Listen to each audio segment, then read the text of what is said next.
बालेश्वर जिला बस्ता ब्लॉक दरडा पंचायत स्थित मुख्य रास्ता निकट में ठिप्पीखोला विदेशी मद दुकान खोलिबा विरोध करी सांबादिक सम्मेलन अनुष्ठित। सूचना अनुसार 2019-20 आर्थिक वर्ष में दरडा ग्रामर ममता महापात्र स्वामी सुशांत महापात्र नाम कोल्ड स्टोर नाम 8,20,000 टंका सरकार सब्सिडी नहीं घर निर्माण सहित होटेल करिसेंती। तेबे सेठारे एक ठिप्पीखोला विदेशी मद दुकान खोलाजिबाकू निष्पत्ति होइथिबा जणापड़िबा परे ग्रामवासींक पक्षरु प्रतिक्रिया प्रकाश पाइछि। सरकारी नियमानुसारे स्कूल कॉलेज पेट्रोल पंप प्राथमिक विद्यालय मंदिर थिबा स्थानमानंकरे मद दुकान खोलिबाकू अनुमति नथिबा बेले उक्त स्थान रे किपरि अनुमति दिया जाइछि। पुणी हॉर्टिकल्चर सब्सिडी नहीं कोल्ड स्टोर नाम होटेल करिथिबा घरे किपरि सरकार अनुमोदन करिसेंती ताहा साधारण रे प्रश्नवाची सृष्टि होइछि।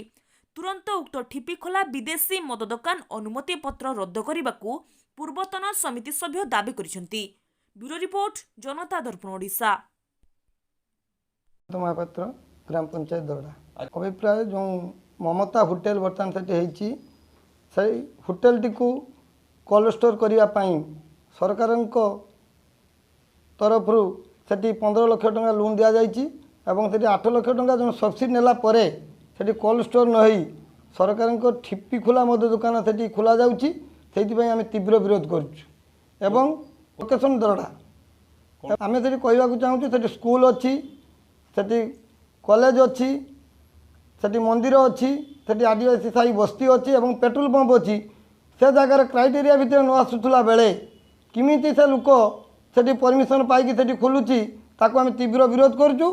दरकार पड़े आम राजरास्ता को ओह्लैबू दरकार पड़े से आम रोड बंद करूँ से जदि न उठा जाए।